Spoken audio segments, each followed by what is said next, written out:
Aujourd'hui, je vous présente les LG Tone Free FN7. C'est les écouteurs les plus haut de gamme pour le moment chez LG. Alors, comment est la qualité sonore? Que ce soit en musique, pour regarder des films, en appel ou même en jeu vidéo. Comment se débrouille la réduction de bruit active? Et quelles fonctions embarque-t-il en plus? C'est ce qu'on va voir ensemble.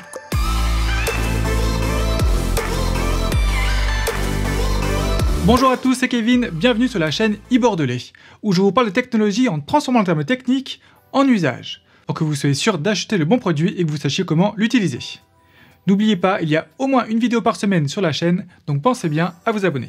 Aujourd'hui donc, on s'intéresse au LG Tone Free FN7. Allez, c'est parti, on commence avec un tour du produit. Et donc niveau look, si on commence déjà avec le boîtier, comme on peut voir, déjà ce qui est bien, c'est qu'il est super compact.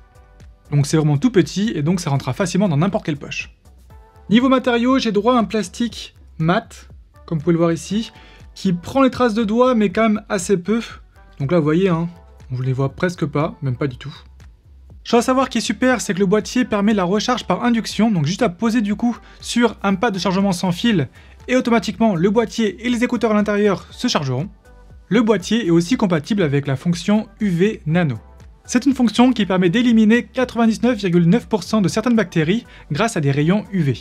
La fonction est active seulement quand le boîtier est en charge, donc il faut à la fois que les écouteurs soient dans le boîtier et le boîtier lui-même en charge. Et donc c'est à ce moment-là que la petite LED UV Nano va s'allumer. Lorsque j'ouvre ici, on voit une petite LED bleue ici là. Ça c'est purement décoratif, c'est pas elle qui va faire ça, mais c'est bien les LED qu'on voit ici de chaque côté, qui sont bien orientés vers l'intérieur de l'écouteur, pour du coup les débarrasser de 99,9% de certaines bactéries. Et enfin, lorsque j'ouvre le boîtier, la charnière est aimantée, et donc ça se ferme très facilement. Comme vous pouvez le voir, on va l'ouvrir à la manière un petit peu boîte à bijoux, donc je trouve ça vraiment très sympa.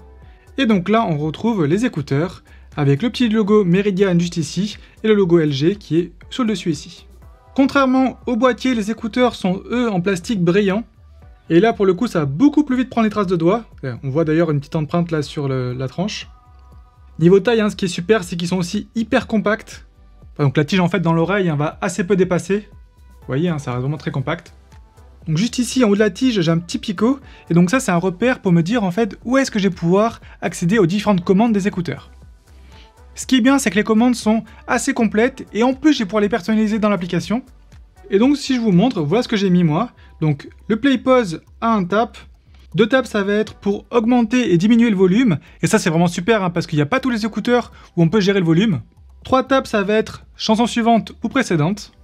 Et enfin, la plus prolongée, ça va être le passage de la réduction de bruit active au mode transparence, qui ici s'appelle son ambiant. Enfin, niveau autonomie, en mettant le volume assez fort et avec la réduction de bruit activée, j'ai tenu à peu près un poil plus que 4 heures. Sans la réduction de bruit active, on va aller chercher là cette fois les 5h30. Chose à savoir par contre, en mettant l'écouteur en charge dans le boîtier pendant à peine 5 minutes, on va gagner après 1 heure d'écoute. Et ça forcément, c'est vraiment chouette. On va donc maintenant les mettre dans l'oreille. Alors niveau confort, il faut savoir que ces écouteurs-là embarquent un nouveau type d'embout. Comme vous pouvez le voir, à l'intérieur de l'embout, on va avoir des petites spirales. Et donc ça va avoir 2 utilités. La première, ça va être pour mieux répartir le poids de l'écouteur sur toute l'oreille. Et la seconde, ça va être pour assurer une meilleure étanchéité. Donc en gros que l'écouteur bouche mieux l'oreille. Et donc ça, c'est vraiment le cas, parce qu'on a à la fois un confort qui est là, donc avec un poids qui est bien réparti, et en plus une réduction de bruit passive qui est aussi très importante, ce qui signifie donc que l'écouteur va bien boucher l'oreille. Et donc après plus de 4 heures d'écoute, les écouteurs sont toujours aussi confortables, franchement j'ai pas ressenti de gêne. Pour ce qui est du sport, le confort reste excellent, mais chose en plus c'est que le maintien est aussi très bon. Il faut savoir en plus que les écouteurs sont IPX4, donc totalement résistants à la transpiration, et donc c'est aussi bien pour du sport à l'extérieur qu'à l'intérieur. Attention par contre à l'extérieur, je vous déconseille de laisser activer le mode son ambiant. Généralement moi j'aime bien courir avec ce mode là pour être vraiment au courant de tout ce qui m'entoure. Là malheureusement ce mode là va vraiment amplifier encore plus les bruits de vent et du coup on n'entend presque plus la musique. Voilà, par contre avec le mode réduction de bruit désactivé ou activé, là pas de souci, on aura un excellent son. Mais du coup il faut faire encore plus attention à ce qui nous entoure. Pour du sport à l'intérieur par contre, là pas de souci, les écouteurs sont vraiment super. Et donc si on revient sur la réduction de bruit, donc déjà on a une réduction de bruit passive grâce aux embouts en forme de spirale, qui est déjà très efficace, et on va pouvoir aussi activer une réduction de bruit active. Alors rapidement, pour vous expliquer un petit peu comment fonctionne la réduction de bruit active, tout simplement sur l'écouteur je vais avoir deux micros qui vont écouter tous les bruits extérieurs et qui vont envoyer une onde contraire au son qui est reçu pour réduire au maximum le bruit. Et enfin, j'ai un troisième micro qui est lui, cette fois, orienté vers l'intérieur de l'écouteur, qui va vérifier et du coup ajuster sa réduction de bruit active en fonction du coup de ce qui passe après dans l'écouteur. Donc en gros, le micro qui est à l'intérieur va entendre à peu près ce que moi j'entends avec mon oreille. Et ce qui est vraiment intéressant sur la réduction de bruit active ici, c'est qu'il est particulièrement efficace sur tous les bruits du quotidien. Donc par exemple, j'ai essayé dehors, en ville, avec le bruit des transports, ça marche très bien. À la maison, avec les bruits du quotidien, comme une hotte aspirante par exemple, ou encore l'aspirateur, ça marche aussi très bien. Et j'ai même poussé jusqu'à tester la réduction de bruit active près de l'océan, où là, avec les gros bruits de vagues, et bien là aussi j'ai vraiment été bluffé. Je vous simule l'effet de ce que ça fait d'activer la réduction de bruit active au montage.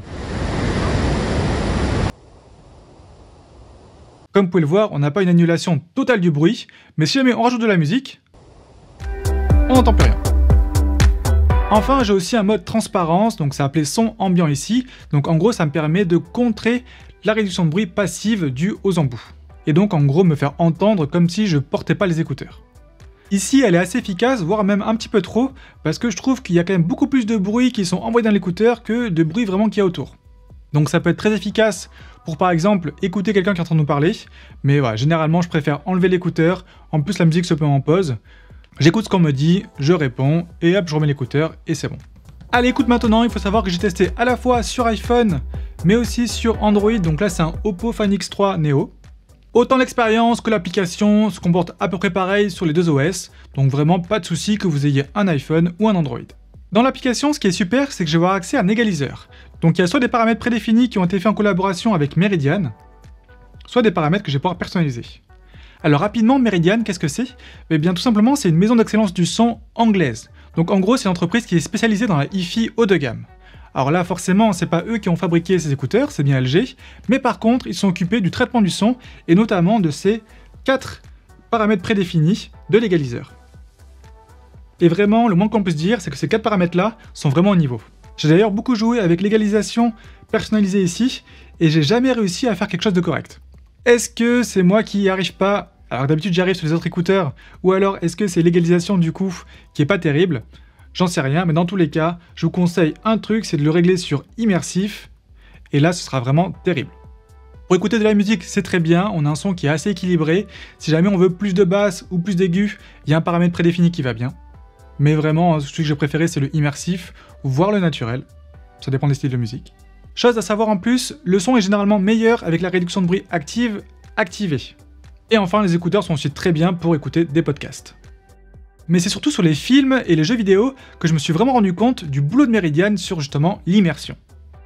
La stéréo est vraiment très bien sur ces écouteurs-là, donc j'ai une bonne immersion et une bonne spatialisation du son. Et surtout, en jeux vidéo notamment, j'ai remarqué que la latence était très basse.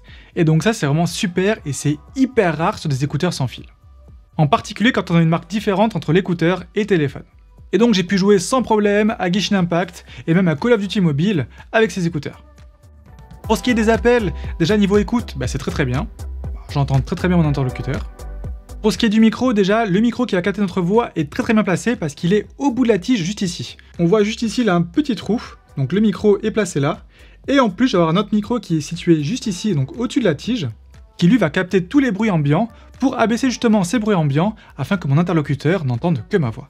Cette annulation du bruit ambiant pour mon interlocuteur, ça marche très bien, à condition qu'on n'ait pas quelqu'un qui parle très fort à côté de nous, parce qu'à ce moment-là, du coup, le micro ne saura plus quelle est votre voix et quelle est la voix qui doit annuler, et donc on entendra aussi bien les deux voix. Donc en gros, si vous marchez dans la ville avec un bruit de la ville autour, ça marchera très bien. Si vous marchez au bord de l'eau, là aussi ça marchera très bien. Par contre, si vous êtes au milieu d'une place et que tout le monde parle très fort autour de vous, là malheureusement, ça marchera moins bien. Au final, si je devais retenir que 3 points forts de ces écouteurs-là, le premier ce serait l'immersion. Et ça c'est grâce à la bonne isolation qu'on a des écouteurs, donc à la fois grâce aux embouts en forme de spirale, mais aussi à la réduction de bruit active, et bien sûr au super traitement audio qui a été fait par Meridian. Deuxième point fort, ça va être le confort et le maintien. Aussi bien pour des longues écoutes que pour faire du sport, les écouteurs sont à la fois confortables et tiennent très bien dans l'oreille. Et enfin, j'étais bluffé par la faible latence en jeu. C'est vraiment très rare d'arriver à une aussi faible latence qui nous permet de jouer à des jeux même assez nerveux. Et donc là, ici, c'est vraiment un vrai point fort de ces écouteurs, surtout à ce prix-là. Et vu qu'ils sont pas parfaits, je vais quand même vous parler de 3 axes d'amélioration. Le premier, ce serait sur les codecs Bluetooth. On n'en a pas parlé, mais j'aurais bien aimé avoir le codec aptX, qui me permettrait de moins compresser la musique qui est envoyée entre mon téléphone et les écouteurs. Et donc là, on doit se contenter du codec AAC ou du codec SBC. Pour tempérer ça, par contre, c'est uniquement valable si jamais vous écoutez de la musique en qualité hi-fi. Si par exemple, vous utilisez Spotify, le codec AAC ou SBC suffira largement. Pour le son, j'aurais apprécié un peu plus de détails dans les aigus, mais voilà, encore une fois, dans cette gamme de prix là, c'est le cas pour tous les écouteurs. Et peut-être un equalizer un peu plus efficace, et une autonomie peut-être un petit peu meilleure. Bon, même si 4 heures, c'est déjà bien, certains font mieux, donc bon, pourquoi pas. Mais attention, ça risque de jouer sur la compacité du produit, donc dans ce cas-là, je préfère quand même un produit compact, quitte à le recharger un peu plus souvent. Et donc si vous êtes intéressé par les LG FN7, je vous mets des liens en description. N'oubliez pas, j'ai aussi fait une vidéo sur leurs petits frères, donc les LG FN6, je vous mets le lien aussi en description. Si la vidéo vous a plu, pensez à mettre un petit pouce bleu, ça motive vraiment. N'oubliez pas de vous abonner parce que sur la chaîne, on parle très souvent de son.